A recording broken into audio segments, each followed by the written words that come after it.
शैक्षणिक व इतर उपयुक्त व्हिडिओज पाहण्यासाठी सबस्क्राईब करा all in one for VI या आपल्या यूट्यूब चॅनलला. तसेच बेल आयकॉनला देखील क्लिक करायला विसरू नका, जेणेकरून नवीन व्हिडिओजचे नोटिफिकेशन्स हे आपल्याला सर्वात प्रथम प्राप्त होतील.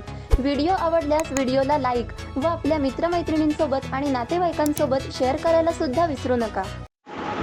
नमस्कार श्रोते हो, all in one for VI साठी मुख्य प्रशासक संजय पाटील गणिताच्या सत्रात सगळ्यांना सस्नेह, प्रेमपूर्वक, आदरपूर्वक नमस्कार करून स्वागत करतो. मागील भागात आपण व्यवहारी अपूर्णांकाचा एक भाग अंशछेद याचं पूर्णांकयुक्त अपूर्णांकात आणि पूर्णांकयुक्त अपूर्णांकाचं अंशछेद रूपात कसं रूपांतरण करतात हे पाहिलं होतं. तत्पूर्वी माझं हे व्याख्यान आपल्याला आवडलं असल्यास आपण या आपल्या एज्युकेशनल यूट्यूब चॅनलला लाईक, शेअर आणि सबस्क्राईब करा. मी एज्युकेशनल यूट्यूब चॅनल आणि व्हॉट्सअप समूहासाठी बोलतोय. तसेच आपल्या मित्रमैत्रिणींमध्ये, नातेवाईकांमध्ये पण या व्हिडिओजना आपण शेअर करा. बेल आयकॉनला क्लिक करायला विसरू नका, म्हणजे अधिकाधिक अपडेट्स आपल्याला मिळत जातील.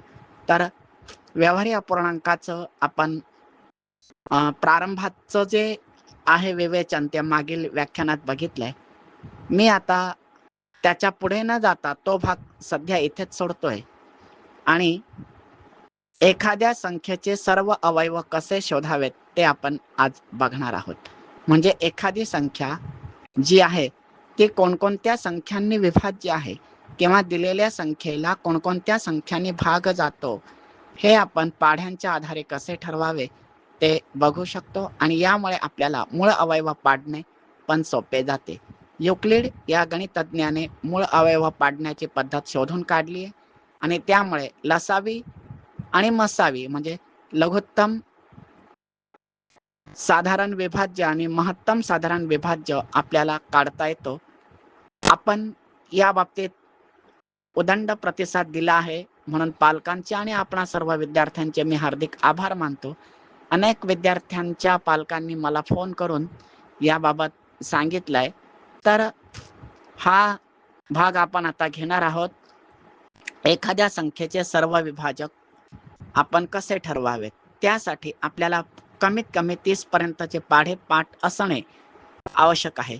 नुसते पाढे पाठ असणे आवश्यक नसून किती त्रिक किती, किती चौक किती हे पण आपल्या पटकन ध्यानी यावं. संख्या दिल्याबरोबर ही संख्या किती कितीच्या पाढ्यात येते हे आपल्या डोक्यात, जसं आपण संगणकावर क्लिक करतो तसं ते आपल्या मेंदूत क्लिक व्हायला हवंय. एक बाब लक्षात घ्यायची की एक ही संख्या मूळही नाही, संयुक्तही नाही, हे आपण पाहिलंय. एक ही सर्वात लहान नैसर्गिक संख्या आहे, गणक संख्या आहे. आणि शून्य ही सर्वात लहान एक ही सर्वात लहान मोज संख्या गणक संख्या आहे, तर शून्य ही सर्वात लहान नैसर्गिक संख्या आहे, हे आपण पाहिलेलं आहे. तर एक ही संख्या सर्व संख्यांना विभाज्य आहे. म्हणजे एकने सर्वच संख्यांना, त्या कितीही अंकी असोत, एक या संख्येने सर्वच संख्यांना भाग हा जात असतो. आता आपण काही उदाहरणांसह एखाद्या संख्येच्या सर्व विभाजकांचा शोध कसा घेता येतो ते बघूया.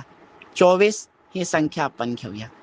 24 ही संख्या आपल्या डोळ्यांसमोर आल्याबरोबर पटकन लक्षात यावं की 24 ही संख्या कोणकोणत्या संख्यांच्या पाढ्यांमध्ये येत असते. म्हणजे ज्या ज्या संख्यांच्या पाढ्यांमध्ये 24 ही संख्या येते त्या त्या संख्यांनी 24ला भाग जातो किंवा त्या त्या संख्या 24ला विभाज्य आहेत. मी वर म्हटल्याप्रमाणे सर्व संख्यांचा सामायिक विभाज्य 1 हा आहे. म्हणून 24चे विभाजक बघा. 1, 12 दोन्ही 24 म्हणजे 2 आणि 12, 8 त्रिक 24 म्हणजे 3 आणि 8, 4 सख 24 म्हणजे 4 आणि 6. आणि हेच विभाजक आपल्याला क्रमाने बघायचे तर 1, 2, 3, 4, 6, 8, 12 आणि 24. म्हणजे ती संख्या स्वतःला विभाज्य असते हे निश्चित आहे. म्हणजे 1 आणि दिलेली संख्या हे तर त्या संख्येचे विभाजक आहेतच, पण 1 आणि ती दिलेली संख्या, समजा 1 आणि 24 सोडून आणखीन कोणकोणत्या संख्यांनी 24ला भाग जातो हे आपल्याला अशा प्रकारे शोधता येतं. म्हणजे 1 आणि 24 सोडून 2, 3, 4, 6, 8, 12 या संख्यांनी 24 ला म्हणजे या संख्यांनी 24 ला भाग जातो किंवा या संख्या 24 ला विभाज्य आहेत. म्हणून 24 चे सर्व विभाजक 1, 2, 3, 4, 6, 8, 12, 24 हे आहेत. आता 60 ही संख्या बघूया. बंधू भगिनींनो, आपल्या निरीक्षणात एक लक्षात येईल की 1 ते 100च्या दरम्यान 60 ही संख्या अशी आहे की ती 1 ते 6 पर्यंत सर्व संख्यांनी विभाज्य आहे. म्हणजे 60ला 1, 2, 3, 4, 5, 6 या सर्व संख्यांनी भाग जातो. कसं ते बघूया. 1 आणि 60 हे तर 60चे विभाजक आहेतच, पण 30 दुनी 60 म्हणजे 2 आणि 30. आता 20 त्रिक 60 म्हणून 30 आणि 20. 15 चौक 60 म्हणून 15 आणि 20. 12 पंचे 60 म्हणजे 5 आणि 12 आणि 6 दहे 60 म्हणजे 6 आणि 10 हे 60चे विभाजक आहेत. तसं बघितलं तर मग 60चे विभाजक बघूया. 1, 2, 3, 4, 5, 6, 10, 12, 15, 30 आणि 60 हे 60चे विभाजक आहेत. म्हणजे जवळजवळ 8, 9, 10, 11 विभाजकीचे असतील. बघा 1 ते 6 6 विभाजक, 10 7वा विभाजक, 12 8वा विभाजक, 15 9वा विभाजक, 20 10वा आणि 30 11वा आणि 60 धरून 12वा विभाजक आहे. म्हणजे 60 या संख्येला एकूण 12 विभाजक आहेत. हे पण आपल्या लक्षात येईल. 1 2 3 4 5 6 10 12 15 20 30 60. ओके, म्हणजे 60 एक 60 म्हणून 1 आणि 60, 30 दोन्ही 60 म्हणून 2 आणि 30, 15 त्रिक 60 म्हणजे 15 आणि 30, 20 त्रिक 60 म्हणजे 20 आणि 3, 15 चौक 60 म्हणून 4 आणि 15, 12 पंचे 60 म्हणजे 5 आणि 12, 6 10 60 म्हणजे 6 आणि 10. अशा प्रकारे 1 ते 100 मध्ये माझ्या तरी निरीक्षणात ही एकमेव संख्या आहे की 1 ते 6 पर्यंत तिला भाग जातो. म्हणजे 1 ते 6 पर्यंतच्या सर्व संख्या किंवा 1 ते 6 पर्यंतचे सर्व अंक 60 या संख्येचे विभाजक आहेत. आता 48 ला बघूया. 48 ही संख्या आल्याबरोबर आपल्या मेंदूवर क्लिक व्हायला हवे किंवा आपल्या मेंदूवर प्रतिबिंबित व्हायला हवे की 48 ला कोणकोणत्या संख्यांनी भाग जातो. 1 आणि 48 सरळ आहे. 24 दोन्ही 48 म्हणजे 2 आणि 24. 16 त्रिक 48 म्हणजे 3 आणि 16. 12 चौक 48 4 आणि 12 असे हे 48चे विभाजक आहेत. म्हणजे बघा 1 2 3 4 6 ते 48 म्हणजे 6 आणि 8. म्हणजे बघा 1 2 3 4 6 8 12 16 हे आणि 24 48.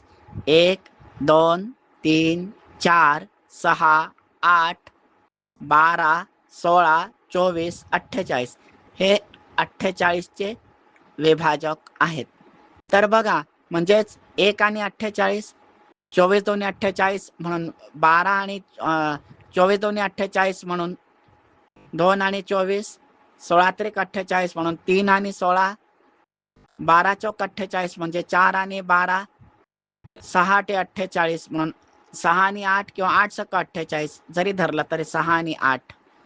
अशा प्रकारे 1 2 3 4 6 8 12 16 24 48 हे 48चे विभाजक आहेत. तर अशा प्रकारे आपल्याला लक्षात येईल की आपण एखादी संख्या मनाने ठरवून तिचे सर्व विभाजक शोधू शकतो. बंधू भगिनींनो, एक गोष्ट लक्षात घ्या की मूळ संख्येचे विभाजक फक्त 1 आणि ती स्वतःची संख्या असते. समजा 13 ही मूळ संख्या आहे, म्हणून 13चे सर्व विभाजक फक्त 1 आणि 13. 31 1 आणि 31 ही मूळ संख्या आहे. तर मूळ संख्येबाबत आपण विचार केला. आता 43 ही मूळ संख्या आहे. तर 1 आणि 43 हे त्याचे सर्व विभाजक आहेत. कारण 43 ला 1 शिवाय कोणत्याही संख्येने पूर्ण भाग जात नाही. भाग पूर्ण जायला हवा त्याला निशेष भाग म्हणतात, की ज्याची बाकी शून्य येते.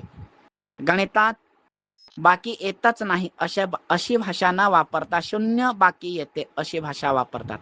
आपण जर आपल्या बँकेचं बँक जरी चेक केलं आणि आपल्याकडे शिल्लक काहीच नसेल तर 0 रुपये 0 पैसे शिल्लक अशा प्रकारची एंट्री तिथं आपल्याला मराठीतून किंवा हिंदी इंग्रजीतून जे काय असेल त्या भाषेत ती तशी येत असते.